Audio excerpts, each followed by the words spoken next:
ఆంధ్రప్రదేశ్‌లోని చాలా దారుణమైన హత్య జరిగిందన్నమాట. ఈ హత్య గురించి చెప్తే 100% మీరు కూడాను భయభ్రాంతులకు గురవుతారు. ఎందుకంటే నేటి సమాజంలోని మీ చుట్టూనే ఇటువంటి పరిస్థితులు తిరుగుతా ఉన్నాయి. నిజంగా ఈ సిట్యుయేషన్ మీరు విన్న తర్వాత మీరు నిజంగా కోపం వస్తది మీకు. ఎందుకంటే మీరు తిడతారు కూడాను. ఏం పోయే కాలం వచ్చింది వీళ్ళకి ఇటువంటి పనులు చేయడం ఏంటి అని చెప్పేసి. అటువంటి దారుణమైన విషాదం జరిగింది. అసలు ఏం జరిగిందనే విషయాలు ప్రతిదీ కూడా pin to pin, point to point చెప్తాను మీకు. మీకు ఒక క్లారిటీ వచ్చేస్తదన్నమాట. అసలు ఏం జరిగిందంటే ఏదైతే మన ఆంధ్రప్రదేశ్‌లో శ్రీకాకుళం జిల్లా ఉందో, శ్రీకాకుళం జిల్లాలోని ఒక ఫ్యామిలీ మాట. సాదా సీదా అయిన ఒక ఫ్యామిలీ చాలా చక్కగా బతుకుతా ఉంది. ఇటువంటి క్రమంలోనే ఒక అమ్మాయికి వేరే అబ్బాయితో అయితే పెళ్లి చేశారన్నమాట. ఎప్పుడైతే ఈ అమ్మాయికి వేరే అబ్బాయితో పెళ్లి చేశారో, ఆ అమ్మాయి డిగ్రీ సెకండ్ ఇయర్ చదువుతా ఉంది. డిగ్రీ సెకండ్ ఇయర్ చదువుతున్న క్రమంలోని పెళ్లి చేశారు కాబట్టి, తన భర్త పాపం చాలా పెద్ద మనసుతోటి, ఓకే. నీకు డిగ్రీ సెకండ్ ఇయర్‌లోనే నీకు పెళ్లి చేసుకున్నాను కాబట్టి, నీ ఎడ్యుకేషన్ నేను ఆపను. నువ్వు డిగ్రీ చదువుకో అని చెప్పేసి, ఒక మంచి ఆఫర్ అయితే ఇచ్చాడు ఆ అమ్మాయికి. సరే అని చెప్పేసి ఆ అమ్మాయి కూడా దానికి స్వీకరించింది. ఎప్పుడైతే వీళ్ళకి పెళ్లయిందో, పెళ్లయిన ఒక 2, 3 ఇయర్స్ ఆఫ్టర్ అయితే ఈ ఎడ్యుకేషన్ అంతా కూడా స్టార్ట్ చేసింది. అంటే పెళ్లయిన తర్వాతే స్టార్ట్ చేసిందనుకోండి. మొన్న రీసెంట్‌లీగా అయితే డిగ్రీ అయిపోయింది. ఈళ్ళకి కూడాను ఒక 4 సంవత్సరాలకు సంబంధించిన ఒక బాబు కూడా ఉన్నాడు. సో, ఎప్పుడైతే డిగ్రీ అయిపోయిందో, ఉన్నత స్థాయి ఉద్యోగాలకు ఎళ్ళాలని చెప్పేసి ఒక ఆశ ఈ అమ్మాయిలో ఉండిపోయిందన్నమాట.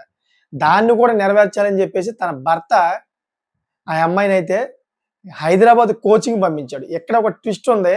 ఈ ట్విస్ట్ మీకు తెలియాలంటే గనక వీడియో మీరు పూర్తిగా చూస్తా ఉంటే ముందు ముందు మీకు తెలుస్తదన్నమాట. ఎప్పుడైతే తన భర్త హైదరాబాద్ పంపించాడో ఆ అమ్మాయి ఏదైతే గ్రూప్స్ ఉన్నాయో సివిల్స్ గ్రూప్స్ అన్నీ కూడా ఎగ్జామ్స్ కూడా ప్రిపేర్ అవుతుందన్నమాట. అక్కడ కోచింగ్ తీసుకోవటం ఉంది. సో, తన 4 ఏళ్ల బాబునేమో తన తల్లిదండ్రుల దగ్గర వదిలేసి ఆమె మాత్రమే ఒక్కరిదే హైదరాబాద్ ఎళ్లి అక్కడ ఒక హాస్టల్‌లోని ఒక రూమ్ తీసుకొని అక్కడే ఉంటూ చదువుకుంటూ కోచింగ్‌కెళ్తా ఉంది, వస్తా ఉంది. ఇక్కడి దాకా బాగానే ఉంది. చక్కగా తన భర్త కూడా మైమయంగా హైదరాబాద్ ఎళ్తా ఉన్నాడు. ఆ అమ్మాయిని చూస్తా ఉన్నాడు, పరామర్శిస్తా ఉన్నాడు. ఏదైనా కష్టం ఉన్నా గాని చూసుకుంటా ఉన్నాడు. డబ్బులు కావాలంటే డబ్బులు పంపిస్తా ఉన్నాడు. ఏదేమైనా గాని తన లక్ష్యం కోసం తన భర్త పాపం పోరాడుతా ఉన్నాడన్నమాట. ఎందుకంటే డబ్బులు సంపాదించి ఇవ్వాలి, తన సదుపాయాలు కూడా చూసుకోవాలి కాబట్టి. ఒక మంచి ఉద్యోగంకెళ్ళాలి కాబట్టి తన ఆశయాలను నిలబెట్టాలని చెప్పి తన భర్త అయితే ఎప్పుడు కూడా తన వెనకాలే ఉన్నాడన్నమాట. సో, ఇటువంటి సమయంలోనే ఆమెకి ఒక వంకర బుద్ధి బయటపడ్డదన్నమాట. ఆమె వంకర బుద్ధి ఏ విధంగా ఉందంటే ఆల్రెడీ పెళ్లయిపోయింది. పెళ్లయిపోయి ఒక బాబు కూడా ఉన్నాడు. అటువంటి క్రమంలోనే ఆమె ఎంత క్లారిటీగా ఉండాలి, ఎంత శుద్ధిగా ఉండాలి. ఆమె ఏం చేసిందో తెలుసా మీకు? అక్కడ తనతో ఒక వ్యక్తి అయితే కోచింగ్ తీసుకుంటా ఉన్నాడో, ఆ వ్యక్తితో అక్రమ సంబంధం ఏర్పరచుకుందన్నమాట. ఎప్పుడైతే ఈ అక్రమ సంబంధం ఏర్పరచుకుందో, ఈ అక్రమ సంబంధం కాస్త లివింగ్ రిలేషన్‌గా అయ్యింది. ఆళ్ళిద్దరూ కూడా చక్కగా విచ్చలవిడిగా అయితే ఏదైతే వీళ్ళు హాస్టల్ రూమ్‌లో ఉన్నారో, ఈ హాస్టల్ రూమ్‌లోంచి బయటికెళ్ళిపోయి చక్కగా సింగిల్‌గా ఒక రూమ్ తీసుకొని ఇంకా దాంట్లోనే ఉంటున్నారన్నమాట.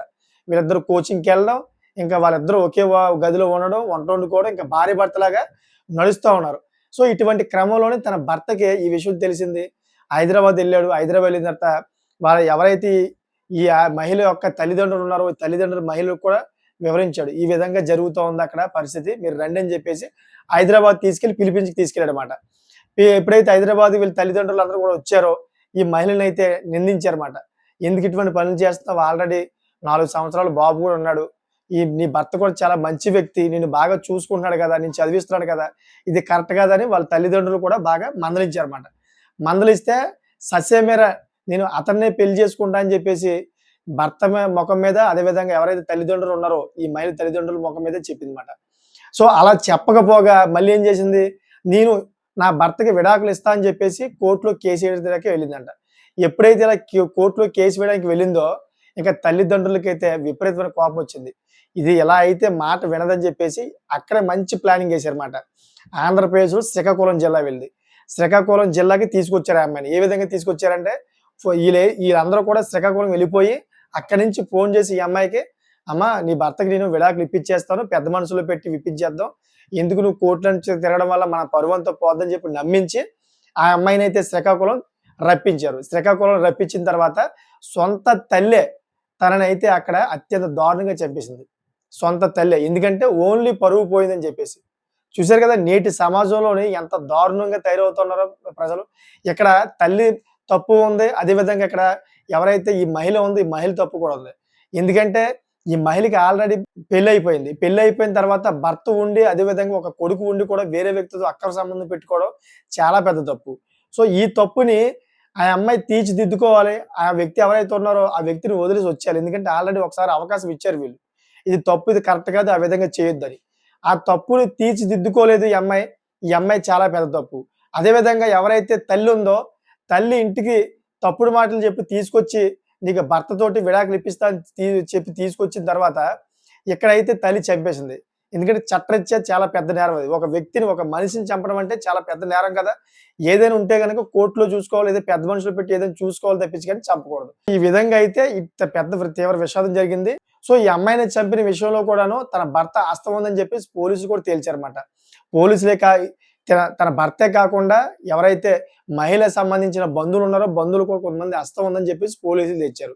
ఎందుకంటే ఈ అమ్మాయి చేసిన పనికి వాళ్ళు ఊర్లో తలెత్తుకోలేకపోయారు. ఎందుకంటే సాధారణంగా ఒక పల్లెటూరులోని ఎవరైనా గాని చాలా సాంప్రదాయంగా బతుకుతారన్నమాట.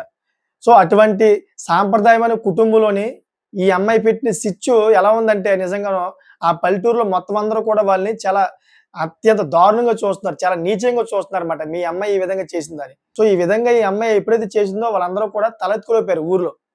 అందుకే ఇంకేమి చేయలేని పరిస్థితిలో నిజంగా వీళ్ళు ఆ డిసైడ్ తీసుకున్నారన్నమాట. ఈ అమ్మాయిని చంపేస్తే పీడ ఒదిగిపోతుందని చెప్పి అనుకున్నారో ఏమో తెలీదు గానీ, మాయ మాటలు చెప్పి ఊరికి తెప్పించుకొని ఈ విధంగా చేశారన్నమాట. ఆ అమ్మాయిని చంపేశారు పూర్తిగా. సో, ఈ వీడియో చేయడానికి ప్రధానమైన కారణం ఒకటుంది. కొంతమంది నిజంగాను వాళ్ళ కళ్ళు మూసుకుపోయి, కళ్ళు నెత్తికెక్కైతే ఇటువంటి చెడ్డ పనులు చేస్తా ఉంటారు. ఇటువంటి నీచమైన పనులు చేస్తా ఉంటారు. ఎందుకంటే ఆల్రెడీ పెళ్లయిపోయి భర్త ఉండి కూడాను ఇటువంటి తప్పుడు పనులు చేయడం ఎంతవరకు కరెక్ట్ చెప్పండి ఒకసారి మీరు? తన భవిష్యత్తు కోసం, తను కనిన కలల కోసం తన భర్త పాపం తన సొంత డబ్బులతోటి హైదరాబాద్ పంపించి ఏదైతే గ్రూప్స్ ఉన్నాయో గ్రూప్స్ కోచింగ్‌కి ఇప్పిస్తా ఉంటుంటే కష్టపడి, ఈ అమ్మాయి ఎళ్లి చూడండి ఏ విధంగా చేసిందో. ఇది ఎంతవరకు కరెక్టు? ఎగ్జాంపుల్‌గా తీసుకుంటే రీసెంట్‌లీగా తెలంగాణలోని ఒక విషాదం కూడా జరిగింది. ఒక భర్త పాపం కనీసం 20 పేజీలు తన సూసైడ్ లెటర్ రాసాడు. తన భార్య చేసిన అక్రమాలన్నీ కూడాను. తన భార్యకి నా ప్రేమ కావాలా, లేకపోతే శృంగారం కావాలా అని చెప్పేసి రాసాడు. ఎందుకంటే ఆ భర్త కాకుండా ఆ మహిళకి ఎంతమంది లవర్స్ ఉన్నారంటే కనీసం 5, 6 లవర్స్ ఉన్నారన్నమాట. ఇతను ఎప్పుడైతే బయటికెళ్ళిపోతాడో వాళ్ళ లవర్స్‌ను రప్పించుకోవడం, చాలా దారుణంగా వాళ్ళతో వీడియో కాల్ మాట్లాడడం. అదే విధంగా తన లవర్స్ తోటి అసభ్యంగా ఉన్నప్పుడు ఆ వీడియో కూడా సోషల్ మీడియాలో వైరల్ అవ్వడం, తన భర్త దగ్గరికి కూడా రావడం ఇటువంటి ఇయన్నీ జరిగినాయి. పాపం తట్టుకోలేక తన భర్త చనిపోయాడు. 20 పేజీలు సూసైడ్ లెటర్ రాసి పాపం చనిపోయాడన్నమాట. చూడండి ఒకసారి కొంతమంది మహిళలు ఎంత బరి తెగిస్తున్నారంటే తల్లిదండ్రులని ఆలోచించట్లేదు, అన్నదమ్ములను ఆలోచించట్లేదు, అక్కదమ్ములను ఆలోచించట్లేదు. వాళ్ళ పరువు ఎలా పోయినా పర్లేదు, వాళ్ళు చనిపోయినా పర్లేదు. కానీ నాకైతే సుఖం కావాలి. వేరే వ్యక్తితో సుఖం ఉంటే సరిపోతుంది. మా ఫ్యామిలీలు, మా కుటుంబాలు, మా బంధువులందరూ రోడ్డున పడిపోయి వాళ్ళందరూ చేదరించుకున్నా పర్లేదని చెప్పేసి కొంతమంది మహిళలైతే ఇలా బరి తెగిస్తా ఉన్నారు. నిజంగా ఇటువంటి మహిళలు నాకు తెలిసిన మట్టుకైతే భూమికి భారమే. ఇటువంటి మహిళలను నిజంగాను క్షమించకూడదు. ఇటువంటి మహిళలకి నిజంగా ఎటువంటి శిక్ష వేసినా తక్కువే మాట. వీళ్ళ ఇష్టానుసారంగా ఇటువంటి పనులు చేయడం వల్ల ఒక కుటుంబం అంతా కూడా రోడ్డున పడుతుంది. కుటుంబం పరువు అంతా కూడా రోడ్డున పడుతుందన్నమాట. ఎందుకంటే ఆల్రెడీ పెళ్లి అయిపోయిన తర్వాత ఇటువంటి పనులనేది చాలా దరిద్రమైన పనులమాట. సో, చూసారు కదా! ఇటువంటి మహిళల వల్ల అయితే సొసైటీలో నిజంగాను ఏదైతే కుటుంబం ఉందో ఈ కుటుంబం యొక్క గౌరవం పూర్తిగా పోతుందన్నమాట. సో, ఇటు కొంతమంది మహిళల వల్ల. అటువంటి మహిళలకి నిజంగా సరైన శిక్ష పడాలని చెప్పేసి కోరుకుంటున్నాను. అదేవిధంగా ఎవరైనా ఇటువంటి వాళ్ళు ఉంటే గనక దయచేసి ప్రతి ఒక్కరు కూడాను ఇటువంటి పనులు మానుకోండి. అదేవిధంగా శుభ్రంగా మీ ఫ్యామిలీతో ఉండండి హ్యాపీగా. ఏదైనా సమస్య ఉంటే గనక మీ తల్లిదండ్రుల దగ్గర లేదా మీ అత్తమామల దగ్గర చెప్పుకోండే గాని, ఇలాగ వేరే పరాయి వ్యక్తులతో దగ్గరికి వెళ్ళిపోయి మీ కుటుంబాన్ని ఈ విధంగా రోడ్డున మాత్రం లాక్కోవద్దు. అందుకే ప్రధానంగా ఈ వీడియో చేశాను. మీకు నచ్చితే గనక దీంట్లోని ఒక మంచి కామెంట్ చేయండి. కామెంట్ ఎలా ఉండాలంటే ఇటువంటి దరిద్రపు మంద తయారవ్వకుండా వాళ్ళకి కొంచెం అవగాహన వచ్చే విధంగా అయితే కామెంట్ చేయండి. కామెంట్ చదివిన తర్వాత ఎంతో కొంతమంది అయితే కొంచెం మారతారని చెప్పేసి కామెంట్ చేస్తారని కోరుకుంటున్నాను. అదే విధంగా ఇటువంటి లేటెస్ట్ ఇన్ఫర్మేషన్ ఎప్పటికప్పుడు ముందుకు తీసుకొస్తా ఉంటాను. నా ఛానెల్ సబ్స్క్రైబ్ చేసుకోండి. Thanks for watching friends.